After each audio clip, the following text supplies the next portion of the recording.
বাংলাদেশ থেকে প্রতি বছরই সর্বোচ্চ সংখ্যক পর্যটক ভারতের কলকাতা, দিল্লি, দার্জিলিং, সিকিম, মেঘালয় সহ দেশটির অন্যান্য শহরে যেত।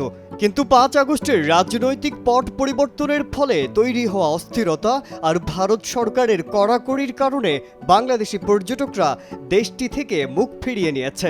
এর জেরে বেকায়দায় পড়েছে ভারতের পর্যটন খাত। অবশ্য তবুও বাংলাদেশিদের ভিসা দেওয়া সহজ করবে না দেশটি। এদিকে ভারতের পরিবর্তে বাংলাদেশি পর্যটকরা বেছে নিয়েছেন বেশ কয়েকটি নতুন রুট। সেগুলো হচ্ছে মালদ্বীপ, থাইল্যান্ডের ব্যাংকক, নেপালের কাঠমান্ডু এবং শ্রীলঙ্কা। বাংলাদেশে ফ্লাইট পরিচালনাকারী এয়ারলাইন্সগুলোর তথ্য বলছে, বাংলাদেশিদের জন্য ভারতের শুধুমাত্র শিক্ষা ও চিকিৎসা ভিসা চালু রয়েছে। পর্যটক ভিসা বন্ধ হওয়ায় দেশের এভিয়েশন খাতে বড় প্রভাব পড়েছে। ভারত সীমিত আকারে ভিসা কার্যক্রম চালাচ্ছে, তাও যাত্রী পাওয়া যাচ্ছে না। সব এয়ারলাইন্স তাদের ভারত রুটের ফ্লাইট সংখ্যা ৩ ভাগের ১ ভাগে নামিয়ে এনেছে।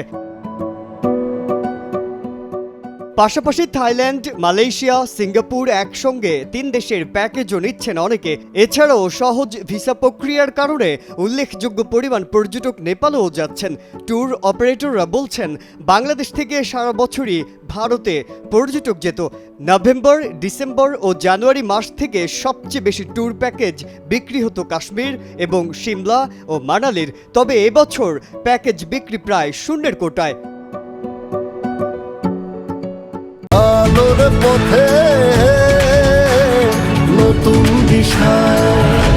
ইউএস বাংলা এয়ারলাইন্স মহাব্যবস্থাপক জনসংযোগ মোহাম্মদ কামরুল ইসলাম গণমাধ্যমে জানান, পরিস্থিতিতে ভারতের সব রুটের ফ্লাইট সংখ্যা কমানো হয়েছে। চট্টগ্রাম কলকাতার ফ্লাইটটিও আপাতত বন্ধ আছে। এই রুটে পর্যটক নেই বললেই চলে। তবে ভারতে যেতে না পেরে অনেকেই পরিবার পরিজন নিয়ে ব্যাংকক এবং মালদ্বীপে যাচ্ছেন। এই 2 রুটের ফ্লাইটে পর্যটকের চাপ বেড়েছে। এসব এয়ারলাইন্সে সিঙ্গাপুরের ইকোনমি ক্লাসের রিটার্ন ভাড়া প্রায় ৫০ থেকে ৫৫ হাজার টাকা, মালয়েশিয়া ৪০ থেকে ৪৫ হাজার টাকা, ব্যাংকক ৩০ থেকে ৩২ হাজার টাকা, মালদ্বীপ ৪৫ হাজার থেকে ৫৫ হাজার টাকা, কাঠমান্ডু ৩২ হাজার থেকে ৩৫ হাজার, শ্রীলঙ্কা ৫৫ থেকে ৬০ হাজার টাকা। দূরত্বের দিক দিয়ে ভারতের পর বাংলাদেশ থেকে সবচেয়ে কাছের পর্যটন কেন্দ্রিক দেশ নেপাল।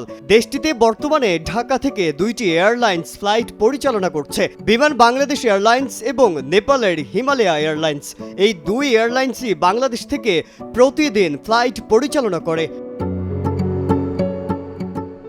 তারা জানায়, কাঠমান্ডু ফ্লাইটে প্রতিদিন ৮০% বেশি যাত্রী চলাচল করছে, যার মধ্যে অধিকাংশই সবাই পর্যটক। বাকিরা কাঠমান্ডু হয়ে মধ্যপ্রাচ্যের বিভিন্ন গন্তব্যে যাচ্ছে। বিমান বাংলাদেশ এয়ারলাইন্সের মহাব্যবস্থাপক জনসংযোগ বুশরা ইসলাম জানান, ভারত রুটে ভিসা বন্ধের কারণে ব্যাংকক সহ বেশ কয়েকটি রুটে যাত্রী বেড়েছে। কাঠমান্ডু রুটেও যাত্রী বৃদ্ধি পেয়েছে। মাজহারুল আলম, কালের কণ্ঠ।